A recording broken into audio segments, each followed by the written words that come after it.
오메가 베도와 라오디게아. 데니스 스미스저. 오승근 역. 서론. 성경을 공부하는 모든 사람들은 오늘날 이 땅에서 일어나는 사건들이 그리스도의 재림이 임박했음을 암시한다는 것을 알고 있다. 자연재해, 전쟁, 기근, 테러 공격, 질병은 모두 시간이 촉박함을 나타낸다. 때때로 사건들은 너무 끔찍하고 파괴적이기 때문에 그 일들은 하나님의 통제를 벗어난다고 결론 지을 수도 있다. 하지만 그것은 사실이 아니다. 하나님은 주권자이시다. 그분은 하늘과 땅을 통치하신다. 그분의 허락 없이는 아무 일도 일어나지 않는다. 하나님은 심지어 왕들과 통치자들을 세우기도 하시고 패하기도 하신다. 인간과 자연은 모두 그분의 주권과 통치 아래 있다. 어떤 사람들은 이런 종류의 끔찍한 사건들이 항상 있었다고 주장할 것이다. 그것은 사실이다. 그러나 오늘날에는 다르다. 그것들은 더 자주 일어나고 있고 더 심각하다. 바울은 우리 시대를 다음과 같이 설명한다. 그들이 평안하다, 안전하다 할 그때에 임신한 여자에게 해산의 고통이 이름과 같이 멸망이 갑자기 그들에게 이르리니 결코 피하지 못하리라. 데살로니가전서 5장 3절 말씀. 출산을 앞두고 있는 여자에게 해산의 고통이 닥치듯이 멸망이 오고 있다. 통증은 더 자주, 더 강렬해진다. 오늘날 지상에 닥칠 멸망도 마찬가지이다. 그것들은 더 빈번하고 더 파괴적이다.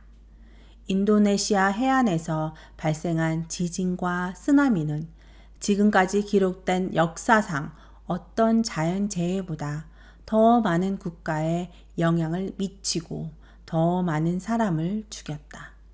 일본은 대지진과 쓰나미를 겪은 지 얼마 되지 않았다.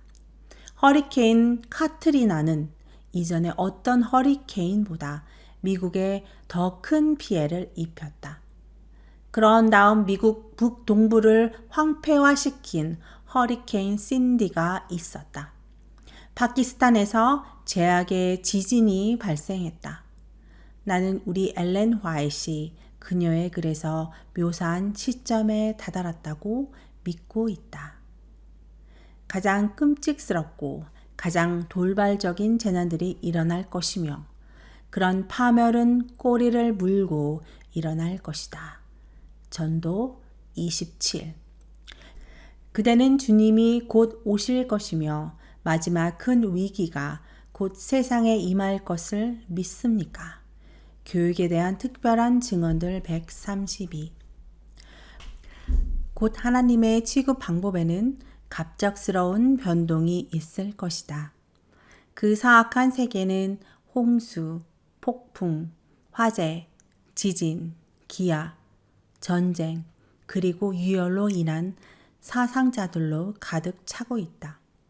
주님은 노하기를 더디하시고 권세가 크시지만 악한 자를 무죄라고 선언하지 않으신다.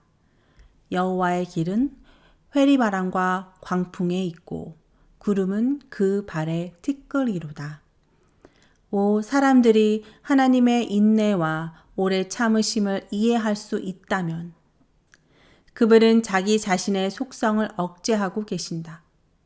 세상은 그분의 전지전능하신 능력 아래에 있다. 오 사람들이 하나님께서는 세상의 사악함에 오래 참으시고 가장 가치 없는 사람에게조차도 용서의 희망을 버리지 않으심을 이해할 수 있다면 그러나 그분의 관용이 항상 계속되지는 않을 것이다. 하나님께서 죄 많은 사람을 다루실 때 일어날 갑작스러운 징조에 누가 대비하고 있는가? 누가 죄인들에게 반드시 내려질 벌을 피하도록 준비시킬 것인가? 상동 134. 우리는 오늘날 이러한 일들이 바로 우리 눈앞에서 일어나는 것을 보고 있다. 우리는 죄 많은 사람들을 하나님이 다루시는 갑작스런 징조를 보고 있다. 우리가 지금 어느 때에 살고 있는지 아는 것이 시급하다. 우리는 하나님의 예언적인 시간이 몇 시에 도달했는지 알아야 한다. 우리의 영원한 운명은 그것에 달려 있다. 우리는 시세를 알고 이스라엘이 마땅히 행할 것을 아는 영적 지도자가 필요하다. 역대상 12장 32절. 하나님의 예언적 시간표. 하나님께서는 지구 역사의 사건들을 위한 시간표나 하나님의 예언적 시계를 가지고 계시다. 하나님께서는 아브라함에게 그의 자손이 타지에서 포로가 될 것이라고 말씀하셨다. 하나님의 말씀은 예언대로 이루어졌다. 아브라함의 후손인 이스라엘은 이집트에서 포로와 노예가 되었다. 그들은 400년 이상 이집트에서 노예로 고생했다. 그리고 나서 하나님의 예언적인 시계는 그들이 해방되는 시간에 이르렀다. 하나님의 말씀은 우리에게 말한다. 이스라엘 자손이 애굽에 거한 지 430년이라. 430년이 끝나는 그날에 여호와의 군대가 다 애굽 땅에서 나왔은즉 출애굽기 12장 40절 41절. 여기서 그날에라는 구절은 이스라엘의 구출이 하나님께서 미리 정해두었던 바로 그 시간에 일어났음을 가리킨다. 하나님의 예언적인 시계가 이스라엘이 이집트에서 구출될 시간에 이르렀다. 그리고 이스라엘은 수백 년 후에 또 다른 포로로 잡혔다. 그들이 하나님을 거역하였으므로 주께서 그들을 바벨론 민족에 의해 정복당하게 하셨고 많은 사람들이 그들의 적에게 사로잡혔다. 다시 하나님은 포로 생활이 얼마나 지속될지를 예언하셨다. 그들은 70년 동안 감금되어 있었다. 에레미야 15장 12절. 70년이 지나고 하나님의 목적이 이루어졌을 때 하나님께서는 그분의 백성이 예루살렘으로 돌아와 그들의 도시와 국가를 재건할 수 있는 길을 열어주셨다. 수백 년이 지난 후 이스라엘은 메시아가 오시겠다는 하나님의 약속 성취를 보기를 갈망하였다. 많은 구약의 예언서에는 메시아의 오심과 사명에 대한 아주 구체적인 기록들이 있다. 사도 바울은 예수님의 첫 오심을 다음과 같이 기록했다. 때가 참에 하나님이 그 아들을 보내사 여자에게 나게 하시고 갈라디아서 4장 4절. 하나님의 말씀은 명확하다. 예수님은 정확한 시간에 오셨다. 때가 참에 예수님은 하나님의 예언적인 시계가 그의 오시는 시간에 이르렀을 때 오셨다. 다니엘 9장에서 하나님께서는 심지어 그리스도의 침례와 죽음의 날짜를 예언하셨다. 다시 우리는 하나님께서 지구 역사의 사건들을 위한 매우 구체적인 시간표를 가지고 계심을 본다. 지구상에서 우연히 일어나는 일이란 아무것도 없다. 모든 것은 하나님에 의해 미리 정해져 있다. 그분이 통제할 수 없는 것은 아무것도 없다. 그러므로 하나님을 사랑하는 자, 그의 뜻대로 부르심을 입은 자들에게는 모든 것이 협력하여 선을 이루느니라. 로마서 8장 28절에 하나님의 약속은 참된 것이다. 만일 모든 것이 하나님의 지배를 받지 않는다면 사탄은 모든 것이 하나님을 사랑하는 사람을 위하여 선하게 역사하지 못하게 할 것이다. 하나님께서는 그분이 허락하는 모든 것에 목적을 가지고 계시다. 심지어 우리의 관점에서 보면 끔찍해 보이는 것들까지도 하나님께서는 우리에게 다음과 같이 말씀하심을 기억하라. 이는 내 생각이 너희 생각과 다르며 내 길은 너희의 길과 다름이니라. 여호와의 말씀이니라. 이는 하늘이 땅보다 높음같이 내 길은 너희의 길보다 높으며 내 생각은 너희의 생각보다 높음이니라. 이사야 55장 8절에서 9절. 그리스도의 재림에 관하여도 마찬가지다. 영원부터 성부께서는 지구 역사의 위대한 절정의 사건을 알고 예언하셨다. 그리스도께서는 아버지께서 자기에게 재림하라고 명하신 정확한 날과 시간에 다시 오실 것이다. 나의 개인적인 생각은 그리스도께서 재림하시는 날과 시간이 매우 가깝다는 것이다. 그러나 예수님이 오시기 전에 어떤 일이 하나님의 백성에게 일어나야 한다. 그 일은 그날에 그들이 서도록 그들을 준비시켜 줄 것이다.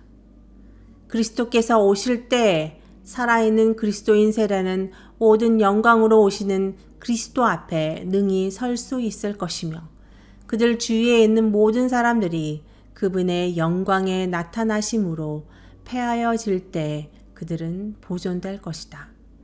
이 땅에 살았던 어떤 다른 세대의 기독교인들과 같지 않을 것이다. 하나님의 부르심. 오늘날 하나님의 예언의 시계는 그분이 마지막 시대의 그리스도인들, 곧 그분의 남은 백성이 살 수 있도록 부르고 계시는 그 시간에 다다랐다. 그분은 라오디게아인들의 상태에서 나오라고 그들을 부르고 계신다. 그분은 그리스도의 재림을 준비하기 위해 그들을 부르고 계신다. 오늘날 하나님께서는 자기 백성들을 자기 아들 예수님처럼 되라고 부르신다. 이 부르심이 왜 그렇게 중요한가? 우리가 이 부르심에 귀를 기울이지 않는다면 우리는 그리스도의 재림을 위한 준비가 되지 않을 것이다. 사도 요한은 우리에게 말한다. 사랑하는 자들아, 우리가 지금은 하나님의 자녀라. 장래에 어떻게 될지는 아직 나타나지 아니하였으나 그가 나타나시면 우리가 그와 같을 줄을 아는 것은 그의 찬 모습 그대로 볼 것이기 때문이니. 요한일서 3장 2절. 이 구절에서 같은이라고 번역된 그리스어는 호모이오스인데 이것은 하나요 같은 것을 의미한다.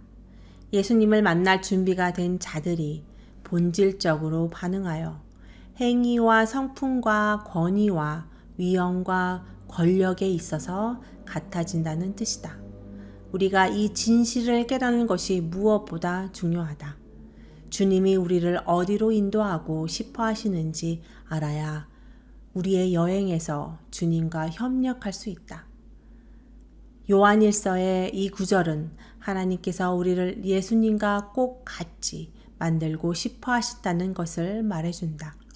우리는 어느 정도 예수님처럼 되거나 단순히 예수님과 비슷해지는 것이 아니다. 우리는 그분과 꼭 같아질 것이다.